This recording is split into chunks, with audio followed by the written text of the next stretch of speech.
Bienvenue à tous dans ce magazine direct Grand Débat, direct parce que vous nous suivez dans le monde à partir de Kinshasa, capitale de la RDC.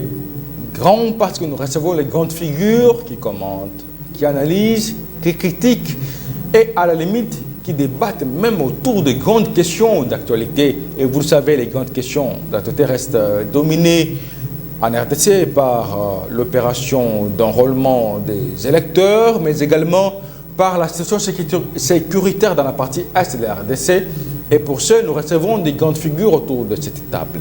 Nous avons M. Providence Lokouli, il est activiste pro-changement de la synergie Archa et Filimbi. Bienvenue. Bienvenue, M. Joseph. Je profite de l'occasion pour saluer mes co-débatteurs et aussi saluer votre équipe technique parce que ce n'est pas facile, en tout cas, se mettre à cet exercice d'encourager la démocratie dans le cadre de cette bataille d'idées qui nous sommes habitués au moins chaque semaine à y être. En tout cas, je salue aussi mes téléspectateurs, nos téléspectateurs qui nous suivent de partout et tout en lançant le mot d'ordre de pouvoir s'enrôler massivement parce que nous avons mis en place ces slogans « Ma carte, mon bic rouge ». Je dis et je vous remercie. On va en parler tout de suite. En face de vous, nous avons M. Gouloir Songa. Il est du RDP, secrétaire général du Rassemblement pour la défense du peuple congolais. Bienvenue, vous êtes devenu sacré. Merci beaucoup.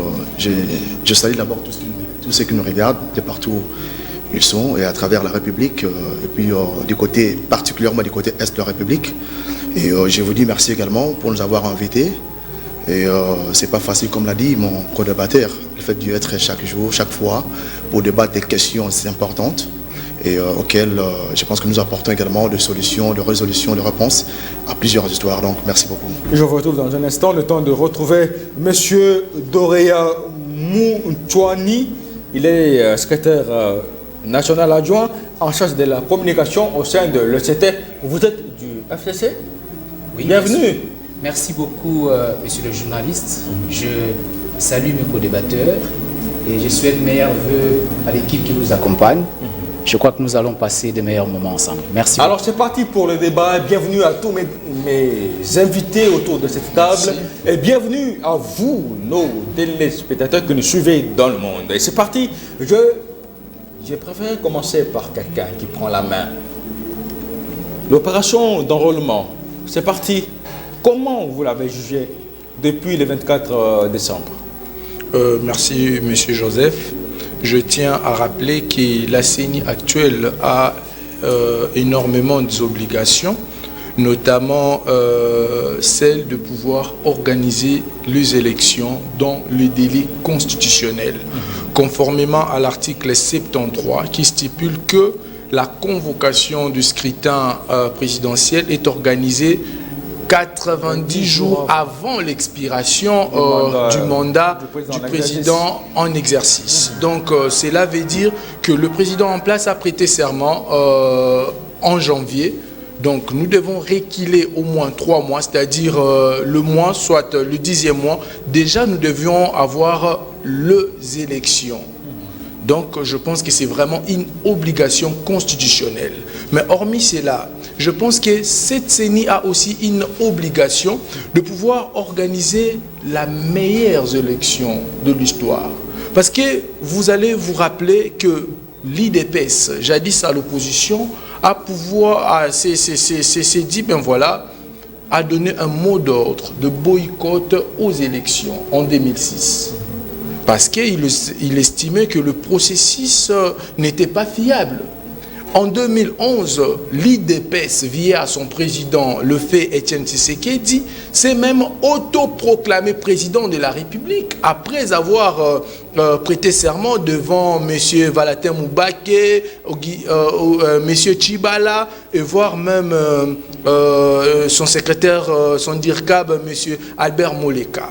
Mais à cela n'étienne, vous connaissez ce qui s'est passé aux élections de 2018, des élections extrêmement critiquées où il y a eu des observateurs qui ont dit clairement que le résultat publié par la CENI ne corresponde pas aux résultats recueillis par les observateurs. Alors, partons de notre sujet, M. Joseph. Aujourd'hui, lancement de l'opération d'enrôlement des électeurs. Comment vous l'avez jugé depuis les débuts du 24 janvier, du 24 décembre? Comme je le disais, en tout cas, je suis offusqué de constater que nous n'avons pas avancé. Nous avons plutôt régressé parce que la manière dont se passe aujourd'hui le processus d'enrôlement lancé par la CENI de ce 24, en tout cas, laisse beaucoup à désirer, M. Joseph. Je sillonnais de centres, M. Joseph. Je vis, il y a eu certains centres, allais-je dire, qui sont inscrits par la CENI. Pourtant, ils ne sont pas opérationnels. Je vis de centres qui sont enregistrés par la CENI, mais qui sont en manque de kits électoraux. Donc, pour dire que tout se fait avec précipitation et se fait avec négligence avec la CENI actuelle. Et il y a une dangerosité énorme. Parce que, M. Joseph, laissez-moi un peu réfléchir. Parce que si nous avons des centres qui sont fictifs, cela nous renvoie à croire qu'il y aura des électeurs qui seront aussi fictifs, et ces électeurs qui seront fictifs auront pour conséquence des voix qui seront fictives, M. Joseph. C'est une dangerosité énorme. Alors, je me réchite par là, M. Joseph. Il faudrait savoir pourquoi on a consacré dans l'article 211 de la Constitution le principe de l'indépendance de la CENI. Pour ne pas être un organe à la merci du pouvoir en place ou de la classe dirigeante actuelle, pour garantir tout simplement la souveraineté du peuple conformément à l'article 5 de la Constitution. Je reviens. Et alors, avec ce qui se passe avec la CENI, M. Joseph, je pense que nous encourons de risques énormes. Si cette souveraineté n'est pas respectée, je pense que le régime en place doit tirer des conséquences énormes. Je reviens. Alors, Gloire Songa, vous êtes une sacrée. Comment vous avez jugé, critiqué, apprécié les débuts de l'opération d'enrôlement des électeurs? Et donc moi je pense peut-être que le travail étant fait, conformément à un calendrier déposé, un calendrier qui a été d'ailleurs publié officiellement, le 24, l'enrôlement a été lancé, les observations faites par le camarade en face, soit-elle fondée ou quoi, je pense que c'est de la responsabilité également de notre peuple de pouvoir dénoncer si par exemple il s'observe des histoires qui ne correspondent pas aux principes en fait constitutionnels. Moi je pense que jusque là nous ne sommes qu'au début, on doit être optimiste. Et ces observations, parce qu'il y avait des centres au débit qui, la population a constaté certains lenteurs par exemple, mais plus on avance, cette question de ce qui soit d'ordre technique est en train d'être absorbée petit à petit. Est-ce que cela remet en cause la crédibilité du processus? Non, je ne pense pas que ça remette en cause la crédibilité du processus. Non, le processus il est là et les choses s'effacent bien jusque-là. Les observations, l'œuvre humaine n'est exemptée d'imperfection, là c'est connu de tous. Mais on doit être optimiste. Alors, Monsieur Dorea, est-ce que vous pensez qu'aujourd'hui le processus électoral tel que déclenché aujourd'hui par l'opération d'enrôlement des électeurs garantit une crédibilité aux parties prenantes? Merci beaucoup, Monsieur Joseph, pour la parole. D'entrée des jeux, je dirais que l'opération d'enrôlement a commencé, bien entendu, avec beaucoup de déchets. Et ce qui s'est fait sur terrain ne rassure pas. Vous avez, par exemple, en ces débuts, il y a eu certains centres qui ont ouvert des portes, pratiquement autour de très tard la soirée. Vous avez, par exemple, à l'Institut Lumumba à Limete, où les travaux ont débuté pratiquement autour de 16h30. Et à Kimbantseke également, c'était pratiquement plus tard que ça. Donc tout ça, ce sont des éléments qui prouvent à suffisance que le processus ne rassure pas. Et je fais référence, permettez-moi de faire référence à la récente déclaration politique de ma formation politique, hein, où on a relevé le CT, où on a relevé plusieurs éléments, notamment la question du déploiement des kits. Et c'est ce qui pose problème actuellement, parce que vous avez, M. Joseph, à l'heure où nous parlons, certains centres qui n'ont pas travaillé le 24, alors qu'on a donné les go. C'est-à-dire, il y en a d'autres qui ont débuté aujourd'hui, et on ne sait pas si c'est le même cas ailleurs. Mais ça peut être récupérable. Non, non, écoutez. Les jours perdus. Non, non, écoutez, le processus, la manière dont se déroule le processus, nous sommes en train de courir derrière les temps. Et nous, FCC, nous l'avions dit, nous avons évoqué toutes ces choses. Permettez-moi de relever aussi quelques aspects en rapport avec les déchets techniques de ces processus. Vous avez par exemple la qualité de cartes qui sont produites à la population. Eh bien, moi, j'ai été offusqué lorsque mon voisin est venu me présenter sa carte, où sur la photo, permettez-moi de dire, il ressemblait à Mbappé. Et on a vu, il y a certains camarades qui se sont vus octroyer d'autres visages. Donc tout ça, ça nous amène à se poser beaucoup de questions. À dire quoi? Exactement, à se poser beaucoup de questions, notamment la qualité de matériel ou encore l'expertise des agents qui travaillent pour ce faire. Ah, chuter. Et je vais chuter. Et c'est là où je dis que si réellement M. Alinguetti, Gilles, que j'ai sali en passant, travaille réellement, il doit venir auditer la CNI sur la qualité de matériel. Donc, sur cet aspect, je crois que c'est ce que nous avions à dire. L'opération telle qu'elle est lancée ne rassure pas. Et ceci prouve à suffisance que cette opération souffre d'anémie. Et nous attendons le reste. Alors, aujourd'hui, je relance le débat par vous. C'est-à-dire qu'aujourd'hui, on peut espérer, au-delà de tout débat, que les élections peuvent se tenir dans le délai constitutionnel. Au-delà de tout ce que vous avez exigé au FCC. Le respect du délai constitutionnel. Écoutez, je tiens d'abord à rappeler que nous, FCC, et SCT en particulier, nous voulons que les élections se tiennent à date, dans le délai. Une obligation constitutionnelle. Ça, c'est une obligation constitutionnelle devant laquelle tout le monde doit s'incliner. Doivent s'incliner. Alors, sur ce point de vue, nous ne voulons pas qu'on nous amène vers des élections bâclées. C'est ce contre quoi nous insurgeons. Nous ne voulons pas aller vers des élections bâclées qui ne rassurent pas. Parce que l'important, je m'excuse, M. Joseph, l'important, ce n'est pas d'avoir seulement des élections, mais la qualité de ces élections. Alors, je vous reviens. Alors, M. Providence Loukouli, vous êtes un citoyen, vous avez eu à réclamer tambour battant la tenue des élections dans le délai constitutionnel. Est-ce que les choses n'évoluent pas dans le sens du respect du délai constitutionnel, au-delà des anomalies, des irrégularités que vous avez évoquées? Monsieur Joseph, laisse-moi vous dire que nous sommes pour les élections dans les délais constitutionnels. Là, c'est une évidence. Mais le problème, ce n'est pas seulement avoir les élections dans les délais constitutionnels. Mais les problèmes, nous parlons de élections libres, crédibles, transparentes et apaisées. Mais avec ce qui se fait ou ce qui se passe avec le bureau Kadima, ça laisse beaucoup à désirer. Et ça nous renvoie d'ailleurs à réfléchir, M. Joseph. Nous avons sillonné de centres où se passe l'enrôlement. M. Joseph, nous avons constaté de l'inefficacité énorme dans les chefs des techniciens de la CNI. D'ailleurs, on se pose la question de savoir si c'est sur quels critères que ces agents ont été recrutés. On se pose la question s'il s'agissait de la méritocratie ou simplement de la cooptation aux recommandations, comme nous avions eu l'habitude avec l'ancien régime. Donc, ça nous laisse énormément dans des inquiétudes et dans des interrogations.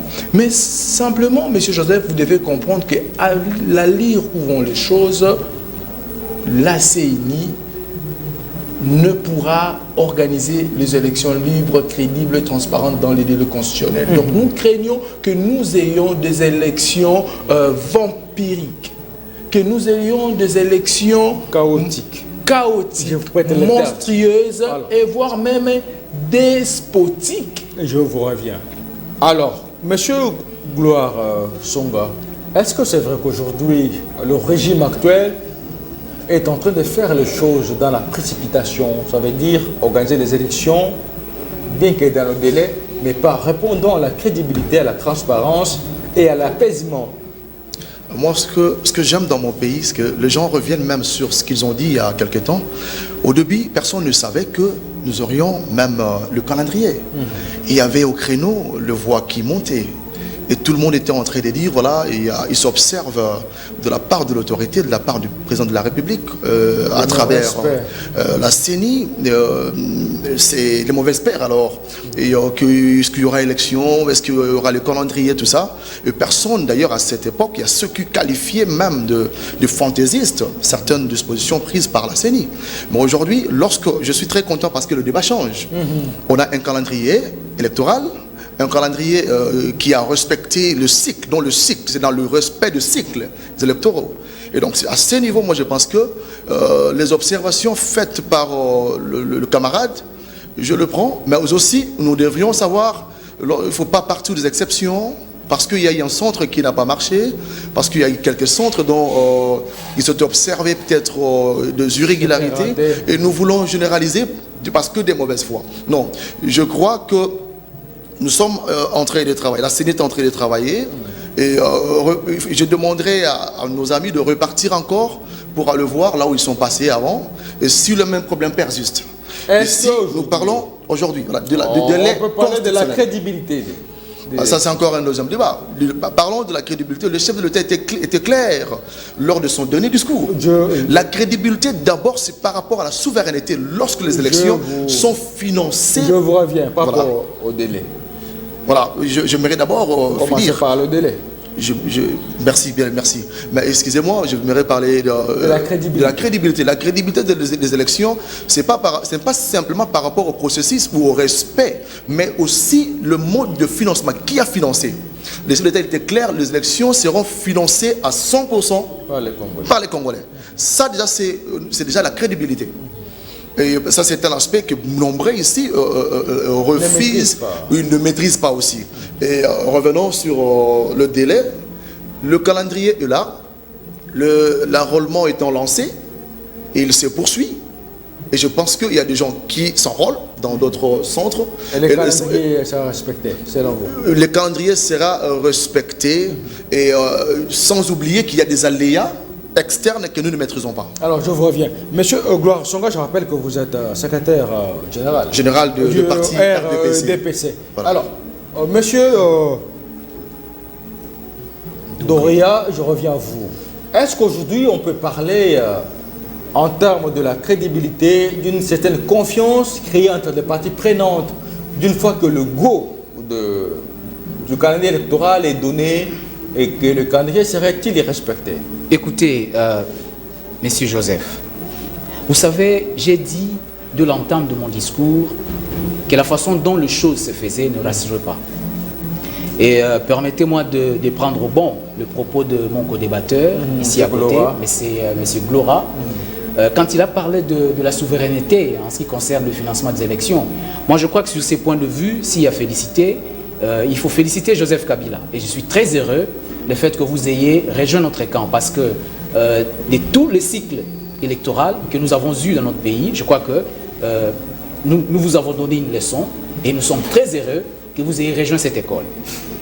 Par rapport à la crédibilité, la confiance entre parties prenantes. Mais moi je crois que ça ne rassure pas. L'arsenal électoral actuel ne rassure pas. L'illustration la plus brillante, c'est la façon dont les opérations d'enrôlement se font. Nous sommes en train d'assister, M. Joseph, à la mise en place de la première étape de la tricherie. Selon vous? Mais écoutez, M. Joseph, à votre constat, les éléments, il y a plusieurs éléments qui indiquent ce que je suis en train d'alléguer ici sur votre plateau. Votre caméra, s'il vous plaît. Merci beaucoup. Il y a plusieurs éléments qui indiquent ce que je suis en train d'alléguer ici sur votre plateau. Si nous entrons dans le détail, nous parlons du problème du déploiement des kits. Vous constaterez avec moi que le nombre de kits alloués ici à Kinshasa et ailleurs, il y a des équilibres. Alors, sur cet aspect, nous disons que ce sont de choses, une manière de faire qui ne rassure pas. Donc, le régime en place doit s'activer à réajuster les tirs, de sorte qu'à l'issue de ces élections, que la population puisse fêter. Alors, ça veut dire que le FCC n'est pas prêt pour les élections? Non, non, écoutez. Il faut à l'avance. Nous sommes prêts, je vous dis. Même si on lançait les élections aujourd'hui, même si on lançait les élections aujourd'hui, nous sommes prêts et nous nous préparons conséquemment. Pour quelle base? Écoutez, le FCC a-t-il une base aujourd'hui? Messieurs, ce qui musait, ce qui comptait? Monsieur Joseph, il ne faut pas plaisanter. Aujourd'hui, avec ce qui se passe dans notre pays, nul n'ignore l'état dans lequel le pays se trouve. Il y a quelques... Laissez-moi citer. Allez-y, parce que je reviendrai avec Gloria qui... C'est très aimable. Il y a quelques années, le pays allait mieux. Mais actuellement, je crois que les choses ne marchent pas et la population est décidée d'en découdre avec ces régimes. Je vous reviens. Alors, Providence, aujourd'hui, est-ce qu'il y a une confiance qui est créée entre les parties prenantes au processus électoral? En termes de crédibilité? Je voulais d'ailleurs réagir par rapport à ce que le co-débatteur venait de dire. Ben voilà, pour lui, la crédibilité, c'est limite par le fait d'avoir des élections financées à 100% par les Congolais. Un acquis. Mais je pense que c'est vraiment une manière de voir des choses un peu plus erronée. Parce que quand on parle de la crédibilité, cela renvoie à la confiance. Et moi, je pense que avec tout ce qui se passe avec la CENI actuelle, déjà au niveau de la désignation de son président actuel, M. Kadima, qui a fait une controverse énorme parce que déjà l'église catholique et l'église protestante aujourd'hui ne siègent plus dans la plateforme des confessions religieuses. Pourquoi? Parce qu'ils n'étaient pas d'accord dans la procédure où M. Kadima a été désigné président. Et hormis cela, aujourd'hui le membre de ces bureaux de la CENI, de quelle manière se retrouve aujourd'hui membre de la CENI? Le FCC ne sait pas reconnaître ce membre-là dedans. La MOUCA non plus. La société civile non plus. Donc, pour vous faire comprendre que déjà, nous étions très mal partis. Et aujourd'hui, il faut repenser, tel qu'a dit Matata, Mukwege, Fayoulou, à la recomposition de la CENI et de la Cour constitutionnelle. Mais moi, je pense qu'il n'a jamais été tard de faire mieux, M. Joseph. Il n'a jamais été tard de faire mieux. Et d'ailleurs, l'allure où vont les choses, en tout cas, nous risquons d'avoir des élections vampiriques, des élections monstrueuses où on ne saura même pas. Parce que, dites-moi aujourd'hui, nous avons des cartes électeurs qui sèment de confusion énorme. On ne sait pas différencier, ben voilà, ça c'est la carte de tel ou tel, ou on a des cartes aujourd'hui où on n'a même pas de visage. Alors, donc, il y a risque que certaines personnes puissent voter pour autrui. Donc, c'est vraiment la manière la plus désorganisée des choses que nous vécons avec la CENI de M. Kadima. Alors, M. Gloria, aujourd'hui, est-ce qu'on peut encore revenir sur la question de la recomposition de la CENI et de la Cour constitutionnelle pour recadrer les choses? Merci beaucoup pour cette préoccupation. Moi, je pense que c'est vraiment, ce n'est pas opportun de revenir sur ça encore. On doit aller de l'avant. Justement, de l'avant, ça veut dire que le déclenchement de l'opération d'enrôlement tout est là. Le déclenchement de l'opération d'enrôlement, suivant le calendrier, c'est bien parti, on doit aller de l'avant. Et personne ne s'y attendait, personne ne pensait que ça serait ainsi. Et donc aujourd'hui, les gens reviennent, ils viennent avec un nouveau débat et pour nous distraire. On ne sera pas distrait. Enfin, le même s'est fait enrôler. Très bien, d'ailleurs c'est à saluer, on ne sera pas distrait, nous irons de l'avant.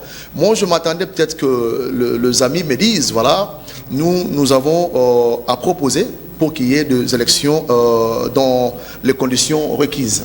Mais jusque-là, ils sont en train de critiquer quelque chose qui ne fait que commencer, qui n'est qu'au début. Et là, ça laisse entrevoir qu'ils sont animés peut-être de mauvaise foi. C'est leur point de vue. Pour revenir sur ce qu'a dit mon frère, j'aimerais peut-être vous dire, c'est en principe, dans le faux, il y a aussi le vrai.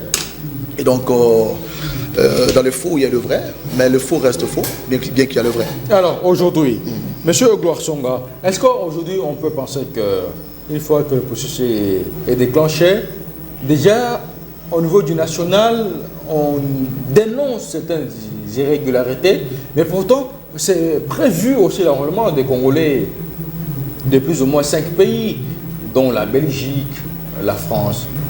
Est-ce que vous croyez que on ne peut pas rééditer le même exploit des anomalies, des irrégularités, des ratés?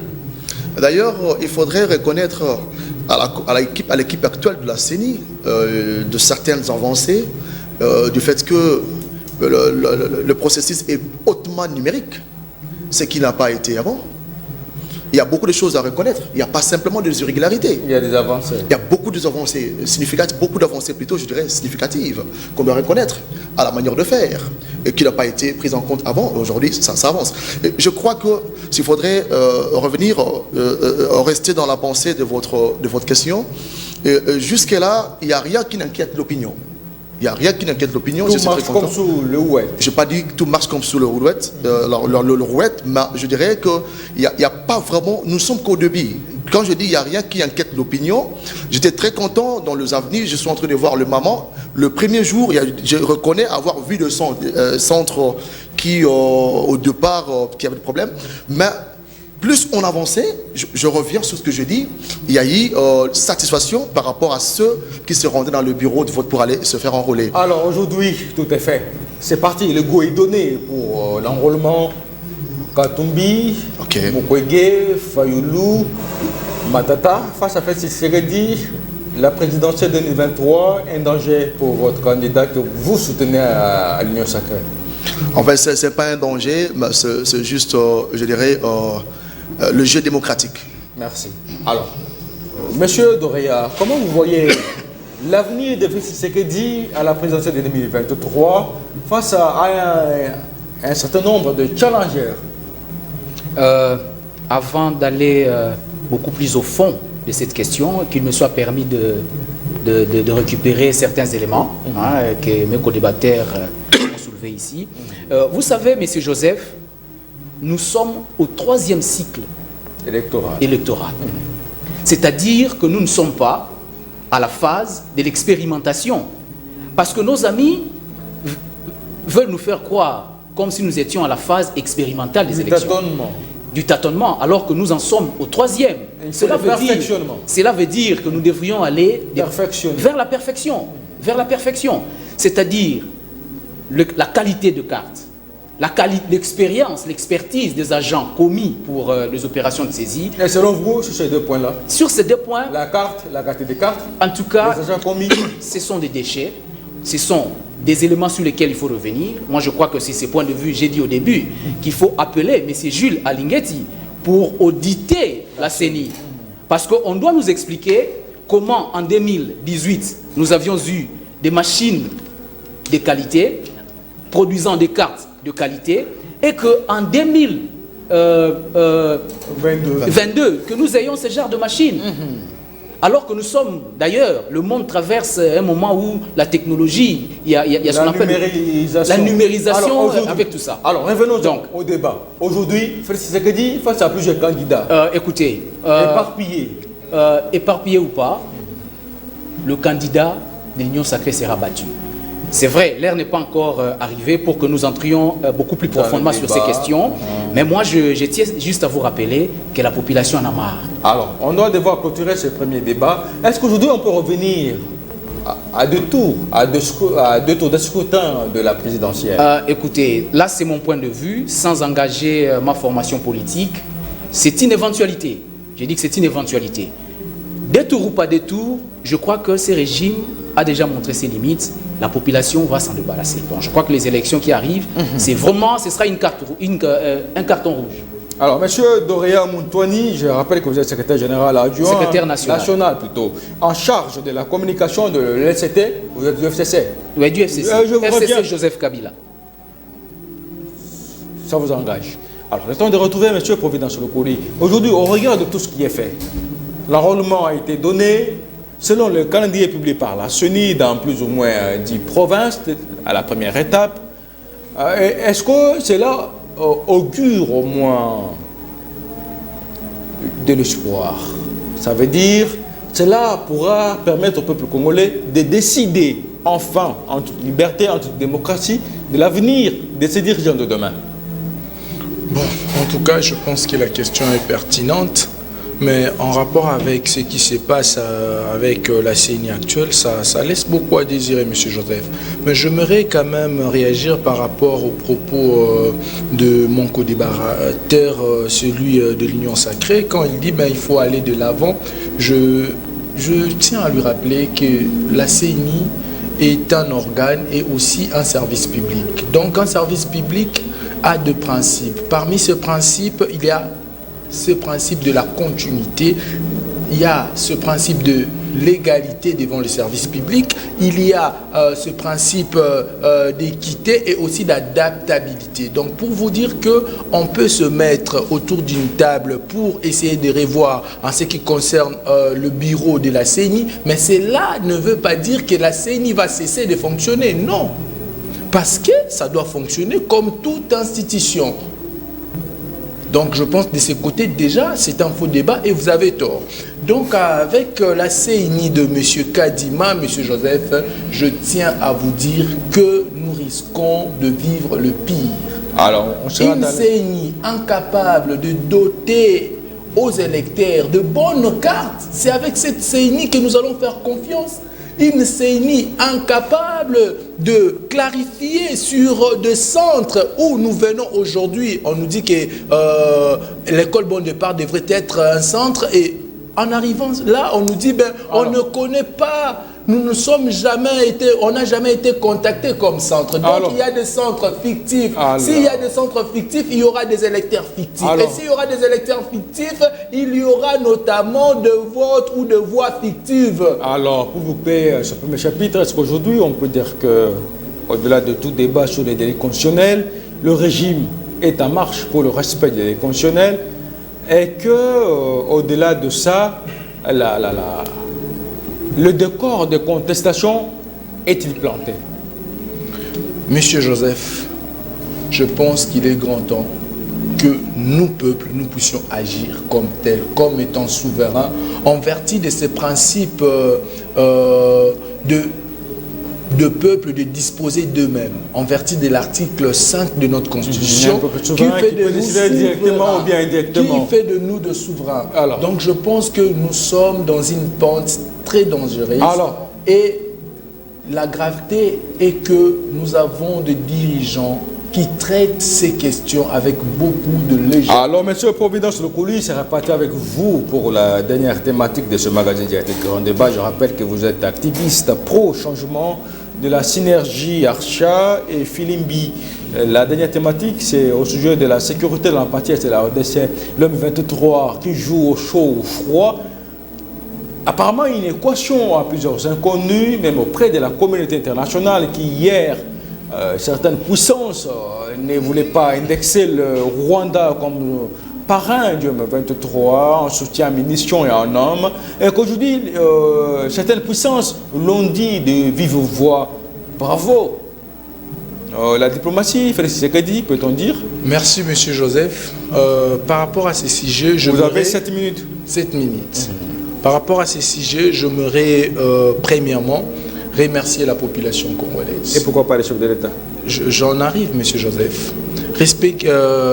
Féliciter le peuple congolais. Pourquoi? Parce que nous nous sommes réunis comme un seul homme. Nous avons mobilisé l'opinion nationale. Nous avons mobilisé... Au départ de l'appel du chef d'État à la mobilisation générale. S'il vous plaît, monsieur Joseph. Nous avons pu mobiliser l'opinion nationale et l'opinion internationale.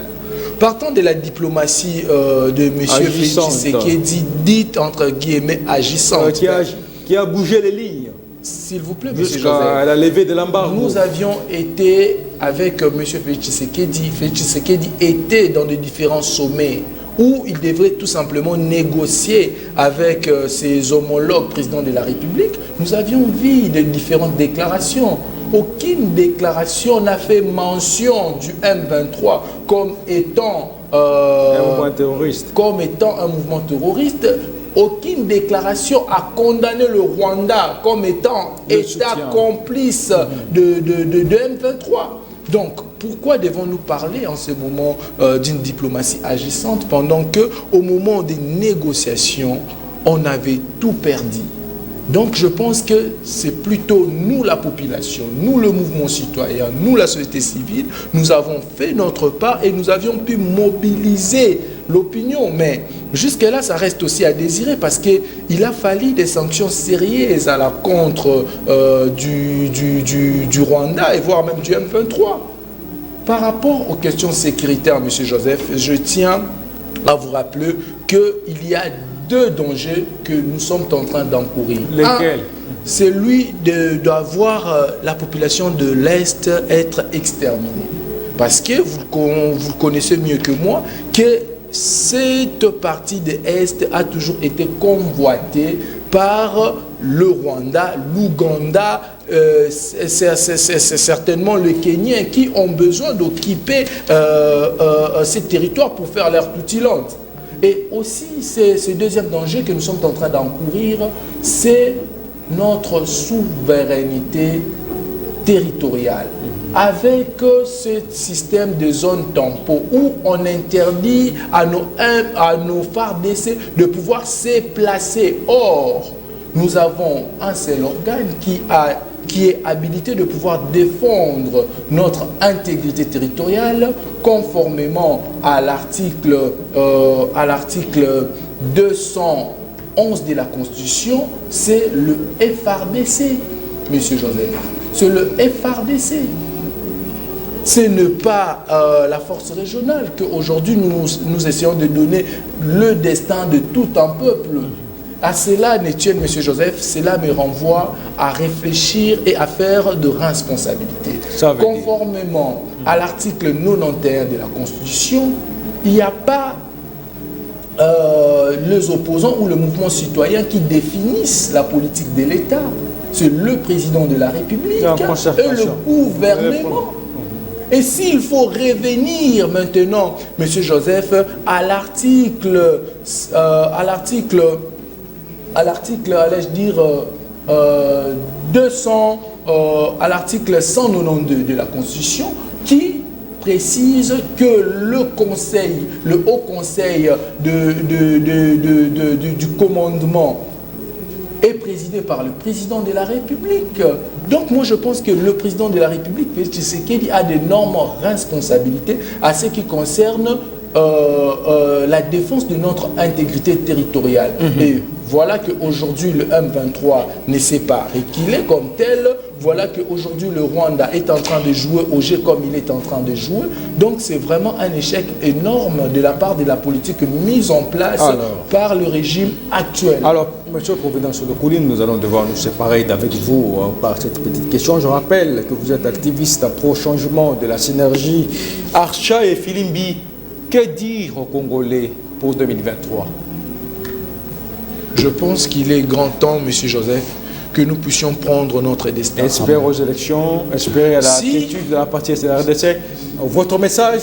Si nous avons besoin des élections, c'est que nous voulons des élections libres, crédibles, transparentes, dans les délais constitutionnels. Tout ce que font nos amis de l'Union sacrée, ils cherchent de voies et moyens à pouvoir doubler un mandat, mais par de voies illégales. Et alors, nous, peuple congolais, nous comptons sur notre vigilance citoyenne et nous savons qu'ils vont être sanctionnés par des très bonnes élections. Est-ce que vous sensibilisez à l'enrôlement massif? Tout à fait. Il y a eu de banderoles, il y a eu de mots d'ordre que nous donnons d'ailleurs au début de cette émission. J'ai eu à sensibiliser. Merci d'être venu dans ce magazine. C'est à moi de vous remercier, monsieur Joseph. Je rappelle que vous êtes activiste pour changement de la synergie Archa et Filimbi. Merci beaucoup, monsieur Joseph. Alors, c'est parti. Je commence par vous. Monsieur Doreya Mounchouani, vous êtes secrétaire national, adjoint en charge de la communication de l'ECT. Vous êtes du FCC.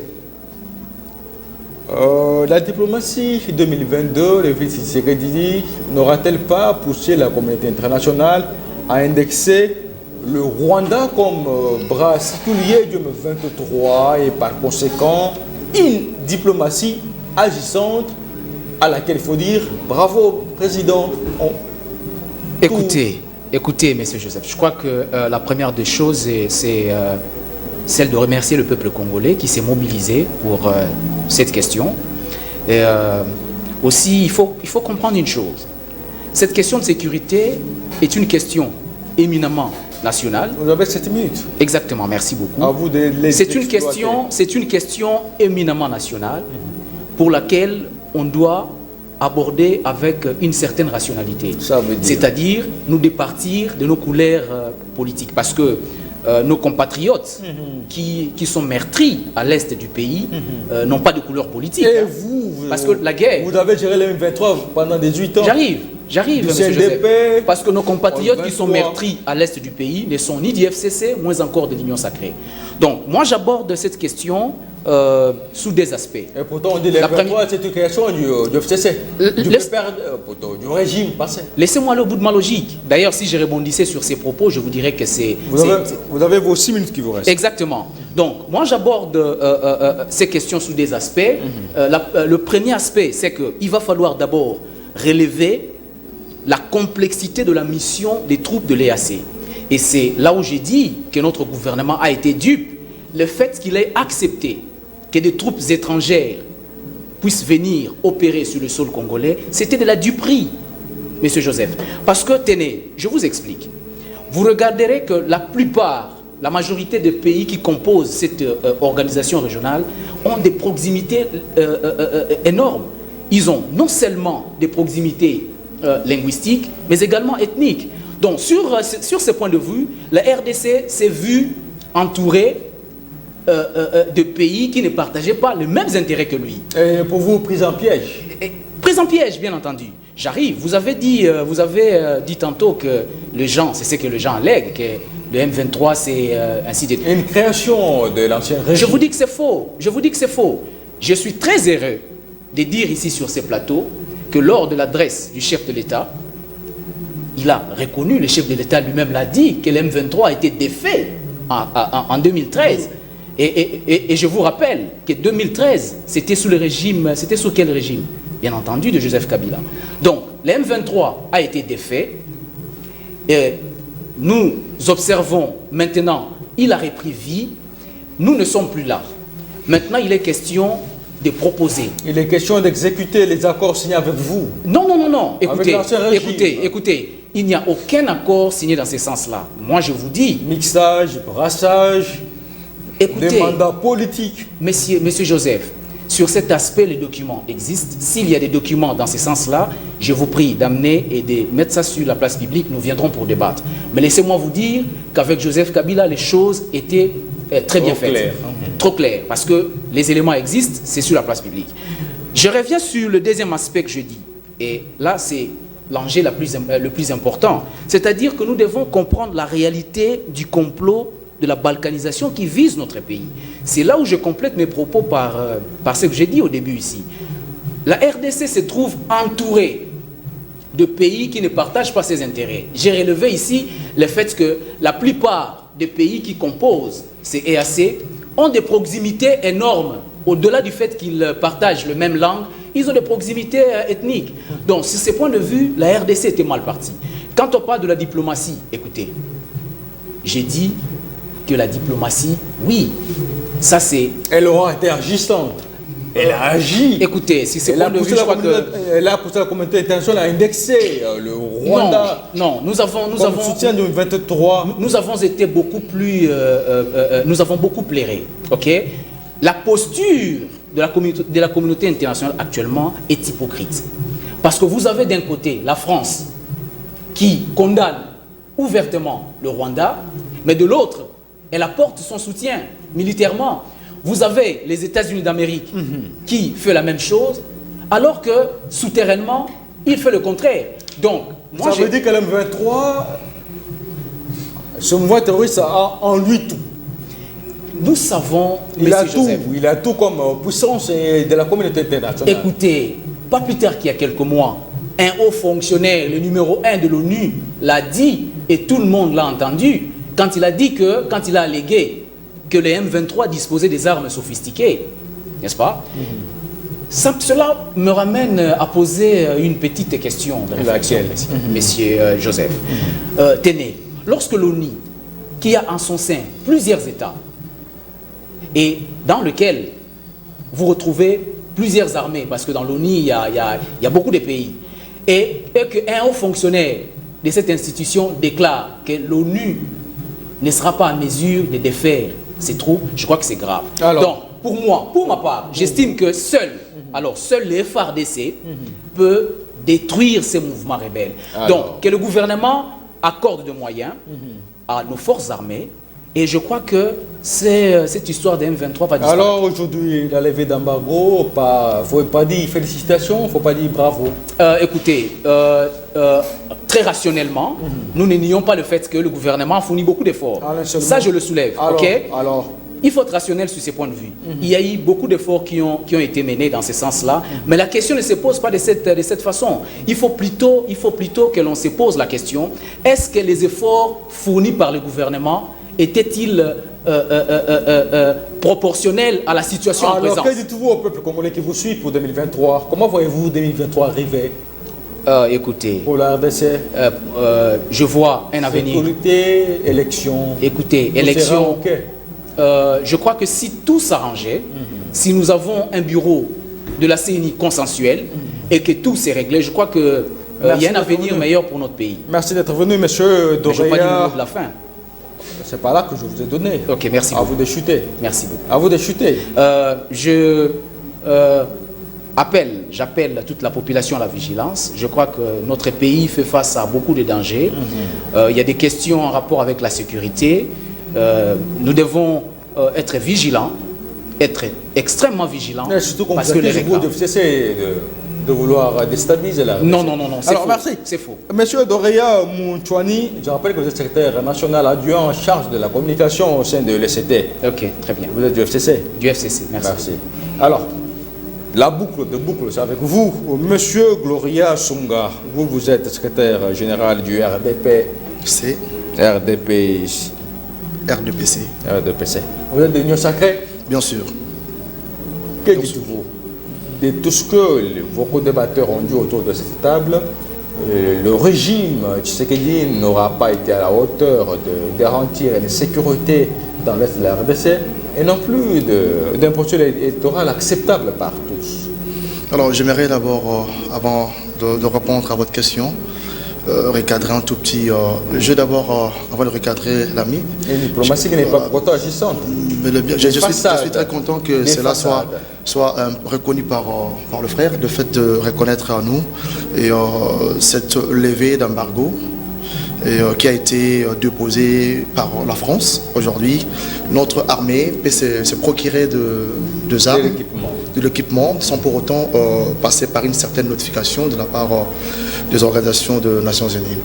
Et l'ami l'a reconnu en tout. Elle l'a reconnu, mais quelque part là, il a trébuché. Ça ne manque pas, pour rester dans le contexte de sa couleur en fait. Aussi, j'avais bien suivi mon frère Lokouli, qui a présenté des problèmes qui guettent notre nation. Il a parlé de risque d'extermination et de souveraineté nationale. Et je crois que moi, j'ai habité l'Est du Congo. Je suis suivi à l'heure actuelle par mes frères, par mes amis. J'ai commencé ma politique à l'Est. C'était à Bunia. J'ai été en 2013 dans les assises de Kampala. En 2013, dont vous avez évoqué ici. Voilà. Vous avez dit qu'il y a une complexité, voilà, vous avez également dissous, voilà, bien sûr, alors qu'en 2013, vous l'avez ressuscité en 2019. Le président Kabila en 2013 il est allé en Ouganda pour aller régler cette situation ayant conduit à la disparition du M23 qui renaît encore quelques temps après. Et donc c'était à Kampala où ces résolutions ont été entreprises à Kampala, avec ces trois pays, l'Ouganda, le Rwanda et nous, le jour où la ville de Goma est tombée. Et je crois qu'aujourd'hui encore, lorsque mon co-débatteur revient pour dire que voilà, et ces nations ont de rapprochements qui font en sorte qu'ils ont en commun, par leur Commonwealth, ils ont en commun des intérêts à protéger, et que lorsque le président Félix Antoine Tshisekedi, qui aujourd'hui a parlé de la mutualisation de force, mon frère aujourd'hui ici présent, quelque chose qui a été une démarche entreprise par le président Kabila et a conduit à une résolution qui a atténué, qui a exterminé, qui a donné une solution au problème 1-23 à son temps. Mais lorsque nous, au lieu d'entreprendre de cette manière, nous on vient ouvertement par l'entremise de l'organisation de East Africa ou EAC en sigle. Et l'ami dit voilà, aujourd'hui c'était pas vraiment propice. Alors moi j'aimerais voir la situation sous une autre facette. Lorsque le président a procédé à la mutualisation des forces, il voulait simplement mettre à nu nos frères qui pensent être à l'extérieur, qui faisait croire au monde que le problème du Congo n'avait rien à voir. Et c'est par cette démarche du président Fachi, l'actuel président, il a d'abord commencé par prendre, il a pris l'Union africaine, après 2 ou 3 autres organisations régionales. Parlant de la diplomatie agissante, moi je dirais comme ça, aujourd'hui, notre diplomatie a fini par payer. Mais il faudrait commencer d'abord par poser le principe, poser de base. La problématique était énorme. Les hypothèses étaient telles que le chef de l'État devrait d'abord renouer il y avait un surchauffe diplomatique. Et qui avait fait qu'il y avait beaucoup d'États, de grands États, c'était désolidarisé de nous. Il fallait le remettre dans les conseils de nations. Et là, ça demande. Ça a été fait. Mais d'ailleurs, aujourd'hui, avec le contexte actuel sur le plan international, nous avons cette chance. L'histoire ici du conflit russo-ukrainien et faire en sorte que même la France, la position de la France par rapport à la levée de l'embargo, c'était parce qu'ils ont constaté que Félix Antoine Tshisekedi était sur une démarche diplomatique qui visait à un certain moment de mettre à nu l'hypocrisie de la communauté internationale. Est-ce que ce n'est pas ces gens-là qui l'ont pris dans un piège? Ça veut dire le Kenya, l'Ouganda, le Rwanda. Non, d'ailleurs, ils ont été pris dans notre piège. Parlons de l'affaire. Est-ce qu'aujourd'hui... Lesquels je vais aller. A été libéré. Très bien, parlons de Bunagana. Moi je dis, Félix Tshisekedi, ils ont été pris dans le piège du président Félix Tshisekedi. Parce qu'ils ont demandé à ce qu'il y ait la mutualisation de forces. À l'époque, le président de la République, après qu'il soit le président de l'Union africaine, laissez-moi chuter là, lorsqu'il a demandé de mutualiser les forces, c'était pour faire voir au monde si la région était pour la paix à l'est de la République du Congo. Avant que je vous donne chacun une minute. Voilà. 2023, qu'est-ce dire aux Congolais? Moi, je m'aimerais dire à mes frères de l'Est. 2023, les candidats à la présidentielle, Matata, Katumbi, Mukwege, Fayoulou, Félix Tshisekedi en décadence. Moi, je pense que, comme je le dis, c'est un jeu démocratique. Ils sont libres, mais nous n'avons pas peur de ces gens-là. Son dernier mandat hypothétique. Non, je pense que ce n'est pas hypothétique. D'ailleurs, les Congolais sont d'accord avec nous. Et les Congolais ont compris il fallait que nous puissions avoir Félix Tshisekedi, encore lui donner la chance d'avoir un deuxième mandat, afin de pouvoir nous laisser le base ayant été perdu et certaines n'ont jamais été posées. Aujourd'hui, avec la diplomatie agissante, et notre pays sera finalement, il est en train d'ailleurs d'être remis à la scène, et il y a maintenant, je dirais, il y a tout intérêt à la population de pouvoir donner la chance à notre président de pouvoir revenir pour encore avancer et nous donner un État fort et prospère. Bienvenue Gloria Songa, vous êtes secrétaire général du RDPC. Voilà. Merci d'être venu. Participeur de l'honorable Jean-Marie Lukulasi. Vous êtes de l'Union Sacrée. Union Sacrée. Alors, Lukuli vous regarde avec un regard pourtant pas content avec ce que vous avez dit. Une minute. Vraiment. Monsieur Joseph. Une minute s'il vous plaît. Une minute et puis ça sera fini. Effectivement, d'ailleurs j'en ferai même 30. Non, donc 30 secondes, oui. Voilà, Monsieur Joseph. En tout cas, c'est regrettable de voir les amis soutenir l'insoutenable ici sur ce plateau. Mais qu'à cela ne tienne, aujourd'hui, la population congolaise et le peuple congolais ne sont plus Jean-Marc Aboun, qui est l'un des architectes de ces régimes, a traité ces mêmes régimes de juicères. Ce n'est pas moi, c'est Jean-Marc Aboun. Merci. Monsieur Gloria non, Monsieur Moïse Katumbi, l'un des initiateurs de l'Union Sacrée, aujourd'hui a fait une déclaration il n'y a pas longtemps que le pays est en danger. Il quitte l'Union sacrée parce qu'il y a un bilan catastrophique et le pays est en danger. Donc le peuple congolais, nous avons constaté le limite de la mégestion de l'Union sacrée. Merci d'être en venu. 2023, nous allons prendre des conséquences dragoniennes pour qu'il y ait réellement le changement. Alors, Katumbi, le peuple est en danger. Katumbi a raison. Je pense que le danger... Merci. Katumbi...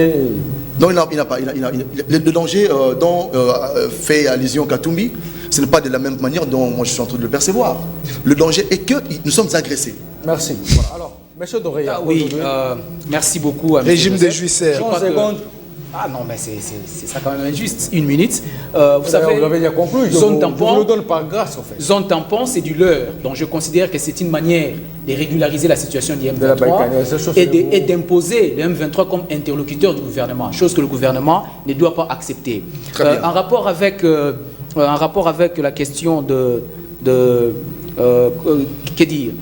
par rapport à ce qui se passe également sur les terrains de l'Est, je vais dire à mes compatriotes que Joseph Kabila nous a laissé un pays entier.